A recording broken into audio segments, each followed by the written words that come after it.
सर्वप्रथम मी सर्वप्रथम मी आतापर्यंत ज्या धम्म प्रशिक्षकांनी देशना दिलेली आहे त्या सर्वांचं मी मनापासून आभार व्यक्त करतो, त्यांचं अभिनंदन करतो. आणि एक आनंदाची बाब अशी आहे की त्यांना दिलेला जो वेळ आहे अर्धा तास, हा देखील अपुरा पडत आहे त्यांना. तर खरं तर त्या विषयाला न्याय देण्यासाठी 1 तासाचा अवधी पाहिजेच पाहिजे. पण तरी सुद्धा त्यांनी महत्प्रयासाने ते अर्ध्या तासामध्ये दिलेल्या वेळेमध्ये तो विषय सामावून घेण्याचा ते प्रयत्न करत आहेत आणि आपल्या समोर तो विषय अतिशय प्रभावीपणे मांडण्याचा त्यांचा प्रयत्न होत आहे. ही खूप आनंदाची आणि अभिनंदनाची बाब आहे. तर मी बुद्धिस्ट सेमिनरीच्या द बुद्धिस्ट सोसायटी ऑफ इंडियाच्या प्रशिक्षण विभागातर्फे त्या सर्वांचं मी मनपूर्वक अभिनंदन करतो सर्वप्रथम, आणि येणाऱ्या धम्म प्रशिक्षकांना देखील मी त्यांच्यासाठी मंगल कामना व्यक्त करतो. तर एक पहिली जी बाब आहे ती मी नोटीस केलेली आहे. आपल्यापैकी काही जण पहिल्या प्रथमच मला वाटतं देशना देत असतील. बरोबर आहे का? आणि काही जण मला वाटतं अगोदर पासूनच त्यांनी अनेक ठिकाणी देशना देत असतील. पण जी लोक पहिला प्रथम देशना देत आहेत, उपस्थित लोकांच्या समोर ते विषय मांडत आहेत, तर तो खूप चांगला त्यांचा प्रयत्न आहे. आणि इथून पुढे सुद्धा त्यांच्यामध्ये अनेक सुधारणा होणार आहेत आणि करून घ्यायच्यात आपल्याला सुधारणा. कारण कोणीही परफेक्ट नसतो. मी सुद्धा परफेक्ट नाही आहे. तर त्यामुळे ही लर्निंग जी आहे ही कंटिन्युअस गोष्ट आहे. ही आपण सर्वांनी पहिल्यांदा लक्षात घेतली पाहिजे. आणि मग इम्प्रूव्हमेंटसाठी मग काय करावं लागेल ते मग एकमेकांशी शेअर करून त्याच्यावरती आपल्याला उपाययोजना करावी लागेल आहे. जे ऑलरेडी पहिल्यापासून देशना देत आहेत, सामाजिक स्तरावरती जाऊन भाषणं देत आहेत अनेक विषयांवरती, त्यांच्यासाठी बाबासाहेबांच्या दृष्टिकोनातील हे जे विषय जे आहेत, तर हे विषय त्यांच्यासाठी थोडे नवीन असण्याची शक्यता आहे. हं.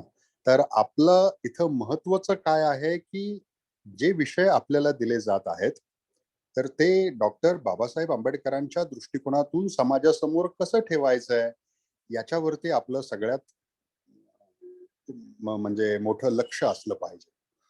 की आतापर्यंत धम्माचे जे विषय आहेत ते बाबासाहेबांच्या दृष्टिकोनातून ठेवणारी यंत्रणा ही निर्माण झालेली नाही आहे. आणि त्यामुळे तुम्ही आम्ही जी लोक आहोत, तर आपल्या खांद्यावर जी जबाबदारी आहे ती ही मुख्य जबाबदारी आहे की जे दिलेले विषय आहेत ते आपल्याला नीट समजून त्याचा नीट अभ्यास करून आपल्याला डॉक्टर बाबासाहेबांच्या दृष्टिकोनातून ते इतर लोकांपर्यंत ठेवण्याची प्रॅक्टिस आपण करत आहोत. त्यासाठी आपण सक्षम बनत आहोत. ओके.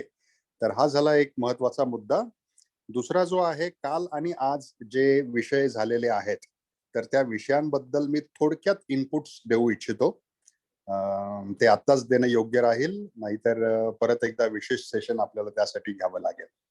तर कालचा जो विषय होता सुनंदाताईंचा होता पहिला विषय, तो म्हणजे 10 पारामिता. तर खूप छान विषय आहे तो. कारण आपल्या सर्वांना माहिती आहे की 10 पारामिता म्हटलं की आपल्या डोळ्यासमोर त्या पारामितांचं पालन करणारं कोणतं तरी एक व्यक्तिमत्व उभं राहणं फार गरजेचं राहतं.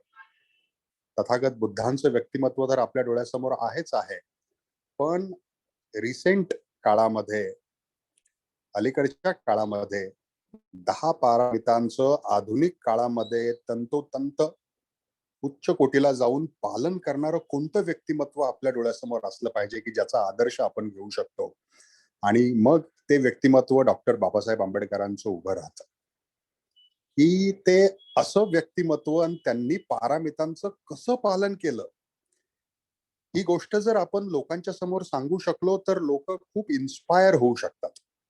आणि लोकांना ते इन्स्पायर करायचंय आपल्याला की एक सुटाबुटातला व्यक्ती, संसारिक जीवनामध्ये असलेला व्यक्ती, सामाजिक, धार्मिक, राजकीय, आर्थिक सर्वच क्षेत्रामध्ये अभूतपूर्व क्रांती घडवून आणणारा व्यक्ती हा 10 पारामितांचं पालन कसा करत होता, हे अतिशय प्रभावीपणे आपल्याला लोकांना सांगायचं आहे. आणि मग त्यासाठी डॉक्टर बाबासाहेब आंबेडकरांच्या जीवनातील उदाहरणं आपल्या समोर, लोकांच्या समोर आपल्याला ठेवता आली पाहिजेत, ती अत्यंत प्रभावीपणे.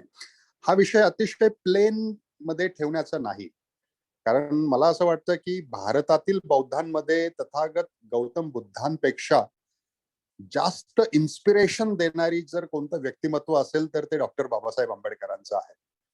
याच्याबद्दल काही दुमत नाही, कारण त्यांच्याशी आपण प्रथम आपण त्यांच्याशी कनेक्टेड झालेलो आहोत आणि त्यांच्या माध्यमातून आपण तथागत बुद्धांशी कनेक्ट झालेलो आहोत. तर त्यामुळे आपल्या सर्वांच्या जीवनावरती बाबासाहेबांचा प्रभाव हा खूप मोठा आहे. आणि म्हणून मग त्यांच्या व्यक्तिमत्वाचं जर उदाहरण देऊन जर धम्म आणि धम्मामधल्या जर पारामिता जर आपण सांगू शकलो तर ते खूप मोठं परिणामकारक लोकांच्या वरती संस्कार होणार आहे तो. तर आता मी परत तो विषय म्हणजे विस्तृतपणे घेणार नाही, कारण त्याच्यासाठी परत अर्धा पाऊण तास लागेल. पण त्या विषयाचं एक मर्म मी तुमच्या समोर सर्वांसमोर सांगू इच्छितो. एक उदाहरण जर द्यायचं झालं तर क्षमा पारामिताचं काल एक होतं. तर क्षमा पारामिता बाबासाहेबांचं कोणतं उदाहरण तुमच्या डोळ्यासमोर येतं की या उच्च कोटीला जाऊन बाबासाहेबांनी ते क्षमा केलेली आहे? एक कोणतं उदाहरण तुमच्यापैकी डोळ्यासमोर येतं, कोणी सांगू शकेल का?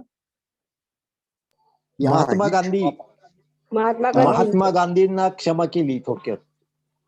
ओके, कशी क्षमा केली? पुणे करारामध्ये त्यांना ही केलं ना, सही केली ना. ते क्षमा कुठे केली त्यांना? मग त्यांचा जीवन वाचवलं ना, जीव त्यांचा वाचवला. ते क्षमा त्यांनी महात्मा बाबासाहेबांनी जर सही केली नसती तर त्यांचा जीव वाचला असता का? आपण काय सांगाल? महात्मा गांधींना वाचवण्यासाठी बाबासाहेबांनी सही केली असा अर्थ होऊ शकतो का? असं झालं होतं का? मग सही करण्याचं काय कारण आहे? नाही नाही नाही, तो प्रसंग आपण एक समजून घेऊ की महात्मा गांधींचं प्राण वाचावं या हेतूने त्याच्यावरती सही झाली होती का? नाही, तुम्ही म्हणताय ते बरोबर आहे, परंतु जर त्यांनी सहीच केली नसती तर? राईट. तर तुम्हाला ते गांधींशी संबंधित अजून एक उदाहरण तुम्हाला सांगतो. हे एक उदाहरण आहे गांधींचं, पण त्याच्यामध्ये दोन हेतू होते.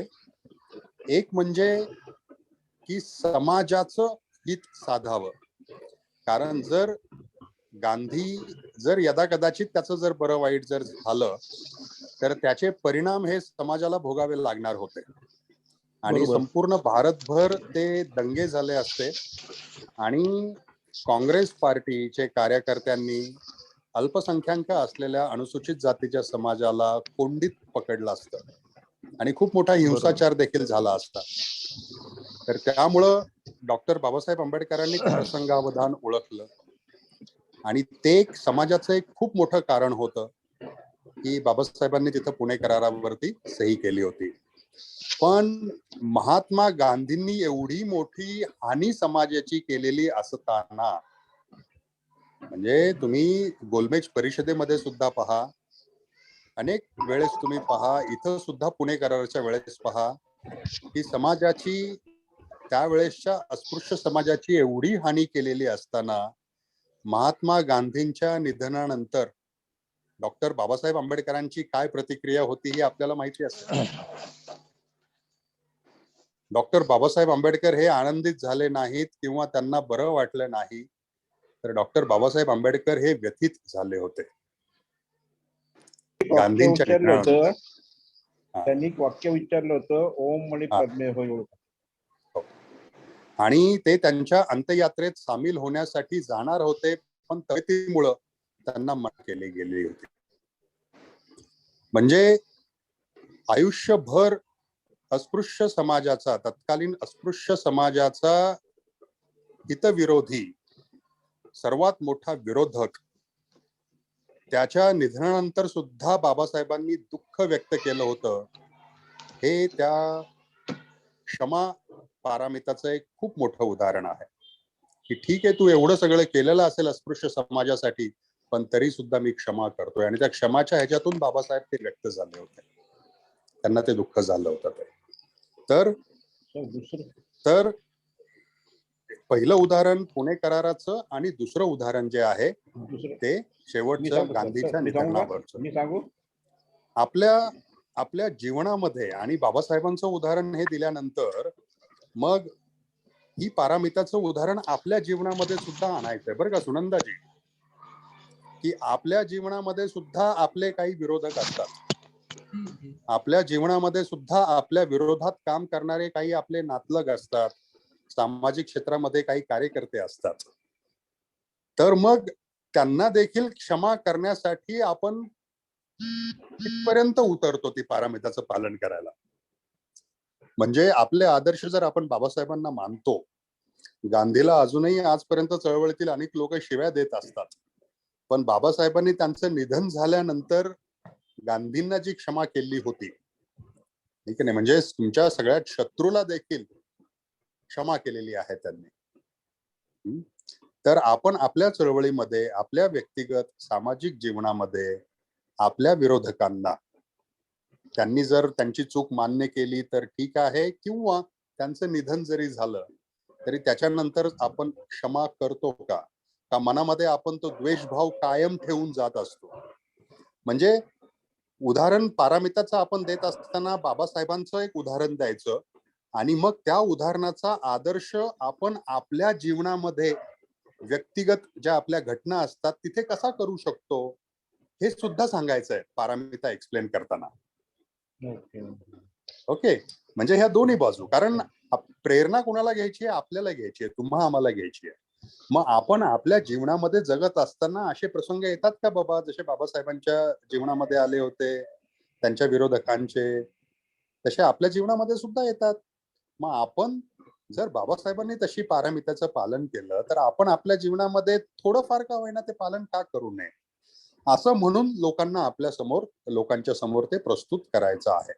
तर अशा या प्रत्येक पारामिताचं या पद्धतीने विश्लेषण लोकांच्या समोर आपल्याला मांडायचं आहे.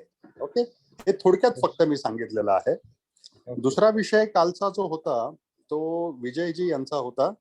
खूप छान, माझ्या आवडीचा विषय. मला तर खूप वाटत होता, अरे यार मैं भी इस विषय पे क्यों नहीं बोलता, कभी बोलना चाहिए था, है की नाही. पण ऑलरेडी आता विजयजींनी तो घेतला होता तो विषय, त्यामुळे आता मी काय बोलणार अजून, है की नाही. तर खूप छान विषय आहे तो.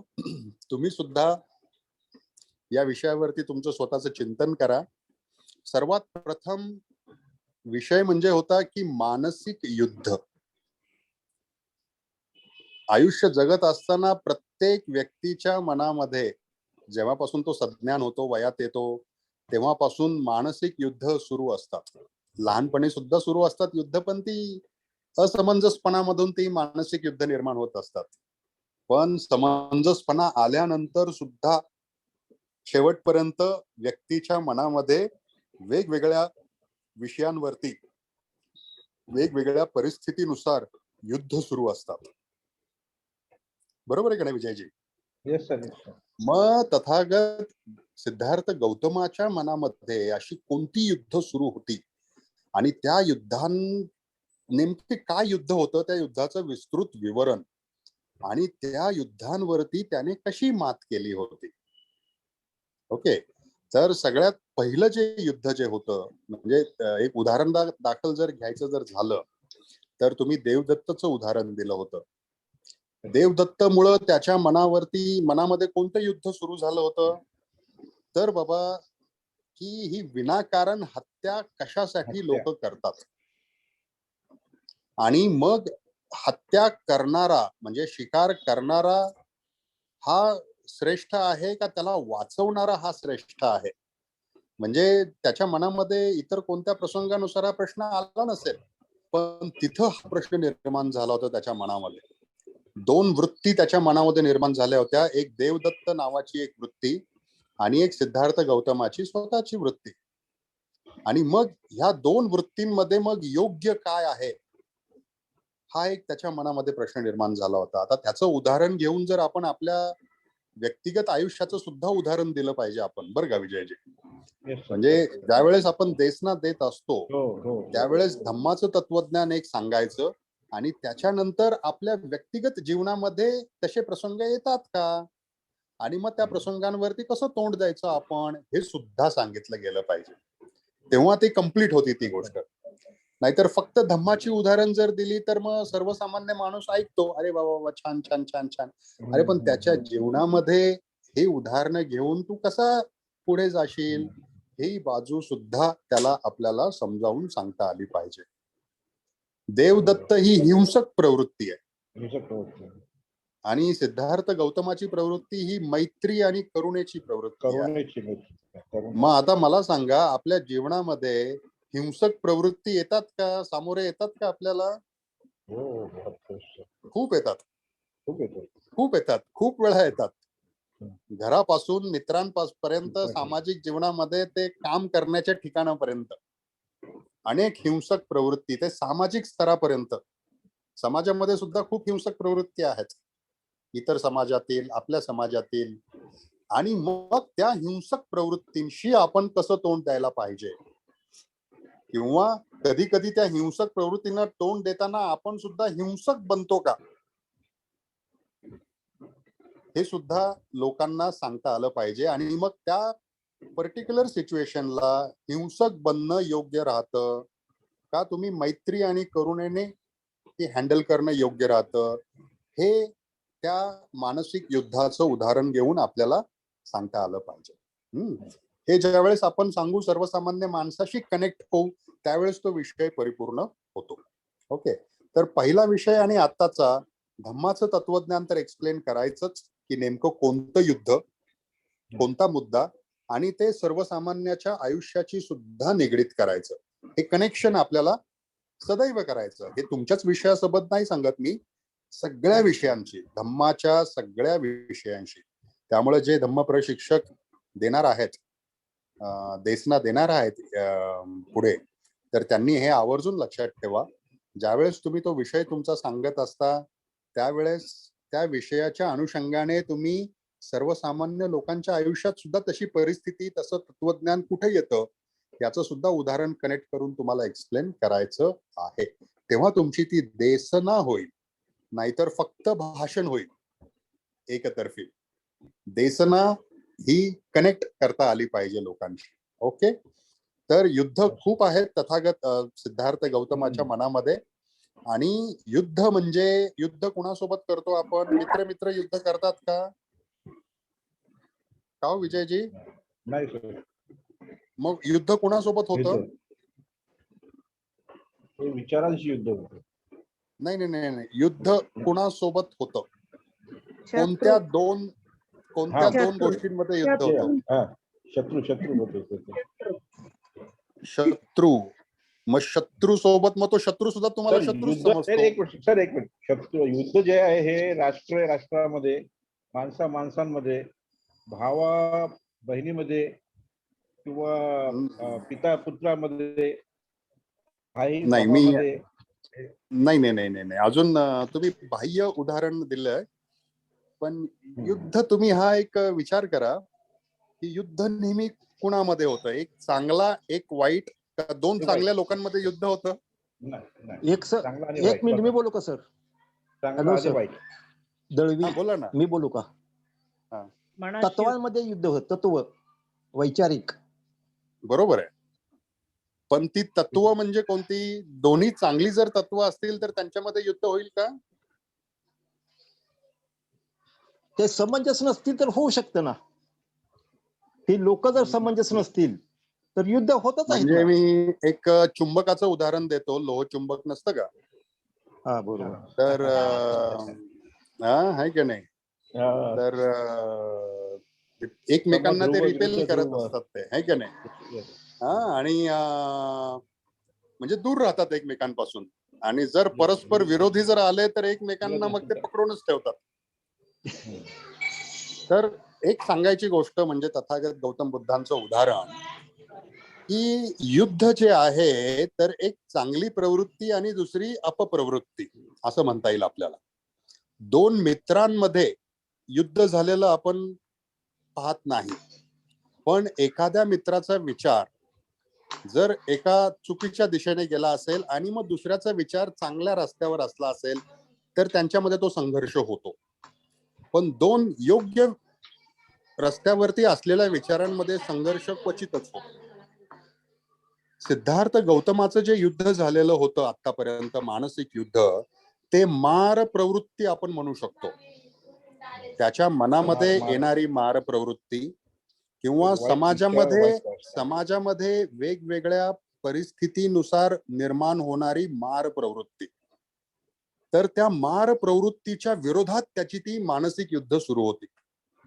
तुमच्या आमच्या जीवनामध्ये सुद्धा वेगवेगळ्या रूपाने, वेगवेगळ्या परिस्थितीने अनेक मार प्रवृत्ती येत असतात, नाही की नाही? ती मार प्रवृत्ती म्हणजे काय? राग, द्वेष, लोभ या तीन विकारांनी निर्माण झालेली मार प्रवृत्ती. तीनच विकारांनी, राग, लोभ आणि द्वेष. हे तीन विकार कोणत्याही रूपामध्ये, कोणत्याही परिस्थितीमध्ये निर्माण झाले की तिथे युद्ध निर्माण होतं.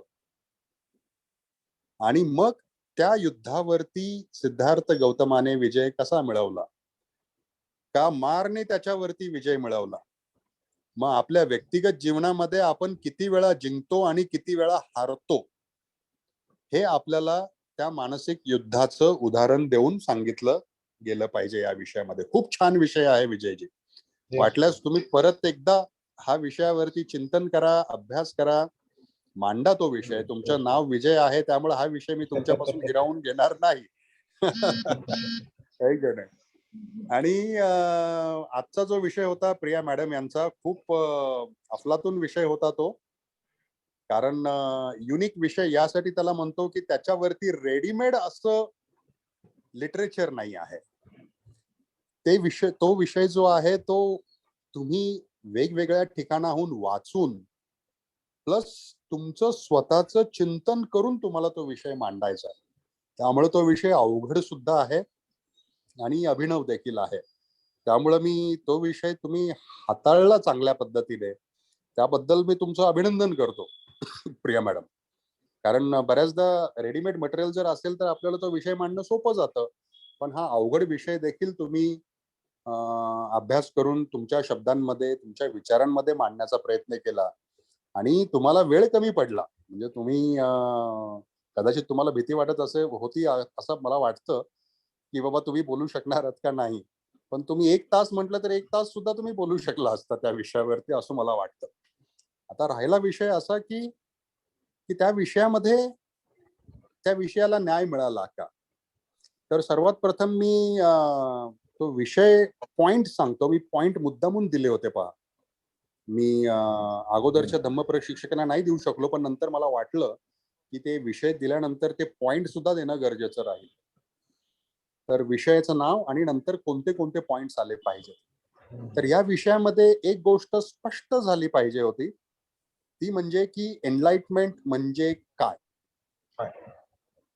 हे सगळ्यांच्या मनामध्ये क्लॅरिटी झाली पाहिजे होती की बाबा ही म्हणजे एनलाइटमेंट. सिद्धार्थ गौतमाची एनलाइटमेंट याला म्हणतो आपण. तुम्ही उदाहरणं खूप छान दिलेली आहेत, वेगवेगळी उदाहरणं दिलेली आहेत, पण सिद्धार्थ गौतमाची एनलाइटमेंट झाली म्हणजे नेमकं त्याला काय झालं या विषयाला तुम्ही अधिक स्पर्श करू शकत होता, पण कदाचित वेळ तुम्हाला मिळाला नसेल, त्यामुळे तुम्ही टच केलं नसेल त्याला. आणि दुसरा त्याचा अनुषंगाने प्रश्न होता की मग ती माहिती मिळाल्यानंतर सर्वसामान्य माणसाला देखील एनलाइटन झाला तो, असं आपण म्हणू शकतो का त्याला? हा एक दुसरा पॉइंट होता. आणि या अनुषंगाने अधिकाधिक अजून थोडंसं जरा चिंतन करून हा विषय परत एकदा तुम्ही जरूर मांडा. आणि तुम्हाला विजयजींना, सुनीलजींना, सुनंदाजींना मी सांगू शकत नाही, विजयजींना नाही. ज्यावेळेस आपण देशना देतो त्यावेळेस तुमचे डोळे हे त्या कॅमेरावरती असले पाहिजेत. ओके. ज्यावेळेस तुम्ही एखाद्या स्टेजवरती जाल तुम्ही, तर स्टेजवरती गेल्यानंतर तुमचे डोळे जे आहेत ते समोरचे प्रेक्षक जे आहेत त्या सगळ्या प्रेक्षकांच्या डोळ्यांमध्ये पाहिजे की तो नेमकं सर तुम्ही जे सांगत आहात तर सर ते मेरे त्यांना डोळे किधर म्हणून है? यावेळेस नहीं नहीं सुनंदा जी आप कैमरा की तरफ देख रही आणि थी समोर आपको प्रॅक्टिस है की नाही तर कॅमेराच्या जो तुमचा कॅमेरा आहे त्या कॅमेरावरती असा आणि ते विद्यार्थी आहेत समोर तुमचे जे ऐकणारे जे आहेत ते विद्यार्थी आहेत आणि त्या विद्यार्थ्यांना तुम्ही समजावून सांगत आहात तर त्यामुळे तो विद्यार्थी समजतोय का इकडे तिकडे बघतोय कितपत ग्रहण करतोय हे समजण्यासाठी त्यांच्या डोळ्यात पाहणं हे खूप गरजेचं आहे तुम्ही पुढे गेल्यानंतर स्टेजवरती सुद्धा जाणार आहात तर स्टेजवरती गेल्यानंतर तुम्ही प्रेक्षकांच्या जे उपस्थित आहेत त्यांच्या चेहऱ्यावरून तुम्हाला समजता आलं पाहिजे की तो माणूस कितपर्यंत समजलेला आहे तर ही एक गोष्ट तुम्ही पुढच्या तुमच्या ज्या सेशन होणार आहे धम्मदेशनाचं तर त्याच्यामध्ये तुम्ही जरूर ही गोष्ट तुम्ही आत्मसात करा अशी माझी एक विनंती राहील तुम्हा सर्वांना ठीक आहे जर तुमच्या रूम मध्ये जर एखादी चांगली गोष्ट असेल आणि त्याकडे पाहून तुम्ही बोलत असाल तर माझी काही हरकत नाही पण पण कॅमेऱ्याकडे जर पाहिलं तर ते आणखीन जिवंतपणा त्याला येईल आणि सुनीलजी खूप छान तुम्ही बोललात फ्लुएन्सी तुमची खूप छान आहे बोलण्याची एक लय आहे कॉन्फिडन्स आहे पण सर्वप्रथम मी वज्जी सुत्त आपल्या प्रशिक्षण शिबिरामध्ये झालं नव्हतं आयुष्यमान पुरुषोत्तमजींना मी यासाठी दिला होता ते एक सिनियर अभ्यासक देखील आहेत मला असं वाटलं की ते वज्जी सुत्ताचा अभ्यास करतील आणि तो विषय मांडतील पण तुम्ही तो विषय तुम्हाला मिळाला पण तुमच्याबद्दल सुद्धा तुम्ही सिनियर आहात अभ्यासू आहात तर मला वाटलं की ह्या विषयाबद्दल तुम्ही चौफेर माहिती घेऊन हा विषय मांडाल कारण हा विषय आपल्या प्रशिक्षण शिबिरामध्ये झाला नव्हता तुमचं इंट्रोडक्शन खूप छान झालं पण वज्जी सुत्ताचे सप्त अपरिहानीय धम्माचे 7 नियम याच्यावरती अधिक फोकस व्हायला पाहिजे होतं मला वाटतं सप्त अपरिहानीय धम्माचा फक्त पहिलाच पॉइंट जो एकोप्याने सगळेजण येतात एकोप्याने जातात हा पॉइंट तुम्ही तिथं विशद केला पण बाकीचे जे राहिलेले 6 पॉइंट आहेत ते 6 पॉइंट आलेले नाहीत आणि 6 पॉइंट नंतर सुद्धा तो वर्षाकार ब्राह्मण हा अजात शत्रूकडे जातो त्याला सांगतो आणि अजात शत्रू नंतर त्या वज्जी गणतंत्रावरती आक्रमण करतो आणि ते वज्जी गणतंत्र का हरतं त्याची हार का होते इथपर्यंत आपल्याला सांगायचं आहे आणि ती हार आज बौद्ध समाजाची गेली 60 वर्ष होत आहे हे सुद्धा कनेक्ट करून आपल्याला सांगायचंय की त्या वज्जी गणतंत्र अजिंक्य का होतं ते 7 नियमांचं पालन केल्यामुळं ते 7 नियम व्यवस्थित एक्सप्लेन करून सांगायचे त्यातला पहिला नियम जो तुम्ही सांगितला की सर्वजण एकोप्याने येतात एकोप्याने बसतात एकोप्याने चर्चा करतात एकोप्याने निर्णय घेतात आणि एकोप्याने जातात याच्यावरतीच एक 5 मिनिटाचं विश्लेषण होऊ शकतं म्हणजे आपल्या समाजामध्ये वज्जी गणतंत्रामध्ये कसं होतं की सगळी लोक जी आहेत जर एखादी मीटिंग जर असेल तर एकोप्याने येतात एकोप्याने चर्चा करतात असं नाहीये की गट ह्याचा गट वेगळा त्याचा गट वेगळा याचा गट वेगळा आणि ते वेगवेगळे चर्चा करतात एकोप्याने येतात एकोप्याने चर्चा करतात एकोप्याने निर्णय घेतात एकोप्याने निर्णय म्हणजे जर एखाद्या व्यक्तीला ते मत पटलं नसेल तर त्याला इतरांना कन्व्हिन्स करण्याची पूर्ण त्याला अपॉर्च्युनिटी देतात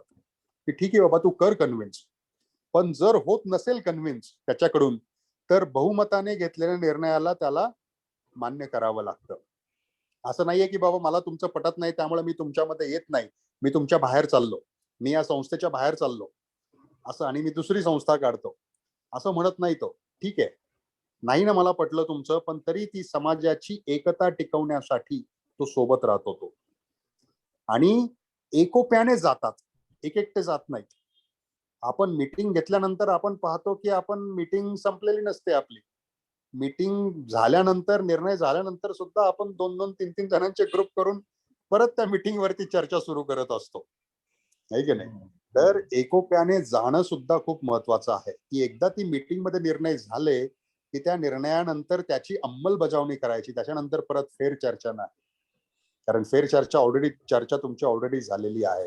हा लोकशाहीचा पहिला नियम वज्जी पाळत होते. असे ते 7 नियम आहेत.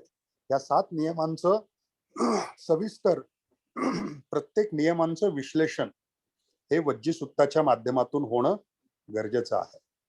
तो एक सेशन, तो विषय आपला राहिला होता. परत कधीतरी आपण तो जरूर घेऊ, किंवा इतर धम्म प्रशिक्षक जर तो विषय घेत असेल पुढे तर आनंदच होईल मला. पण त्याची ती संपूर्ण स्टोरी आली पाहिजे. बुद्धन त्याच्या धम्मामध्ये ती पूर्ण स्टोरी आलेली नाहीये. बाबासाहेबांनी ती अर्धी स्टोरी घेतलेली आहे फक्त. पण त्याची पूर्ण स्टोरी घेऊन ते वज्जी सुत्त विश्लेषण करण्याची आवश्यकता आहे. ओके.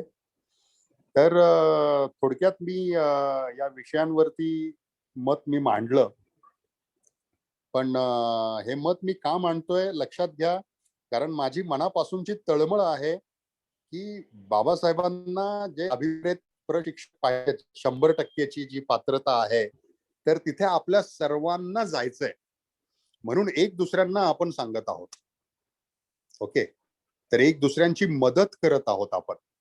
की मी बडगे सरांना किंवा बाळासाहेबांना नेहमी सांगतो, किंवा मी प्रशिक्षणामध्ये देखील सांगितलं होतं की माझी खूप इच्छा आहे की मला तुम्ही देसना देत आहात आणि मी ऐकावं, अशी माझी खूप इच्छा आहे. त्यामुळे समाजामध्ये सुद्धा मला खूप इच्छा आहे की अनेक धम्म प्रशिक्षक हे तयार व्हावेत.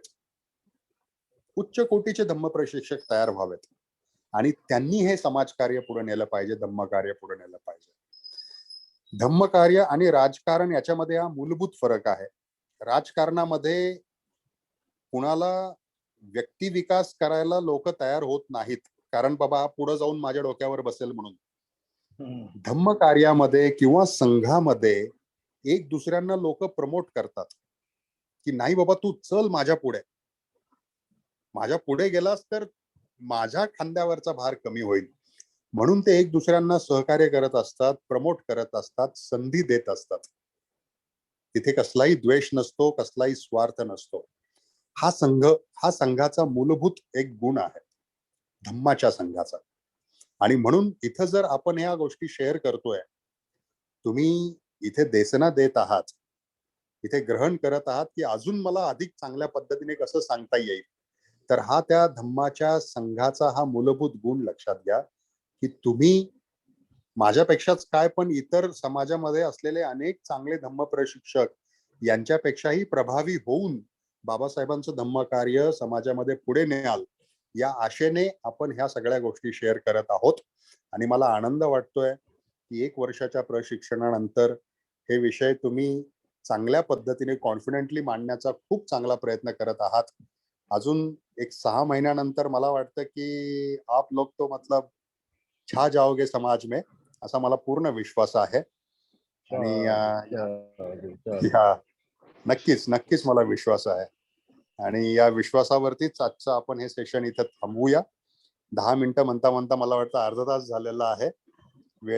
तुमच्या जेवणाच्या वेळेची मी चोरी केली, त्याबद्दल मी मनापासून माफी मागतो आणि पुढच्या सेशनसाठी तुम्हाला मंगल कामना देतो. धन्यवाद. जय भीम. नमो बुद्धाय. बहुत बहुत साधुवाद सर। जब कभी भी हम लोग सफल होंगे तो हम लोग के पीछे आप सभी का हाथ होगा सर। जब कभी भी अगर कोई हमारी प्रशंसा करेंगे तो आपके चेहरे हमारे सामने आएंगे कि इनके कारण ही आज हम कुछ बोल पाए हैं और कुछ सफल हो पाए हैं। बहुत बहुत साधुवाद सर। धन्यवाद मैडम। सेशन बंद कर सकते हैं बड़गे सर? Yes sir.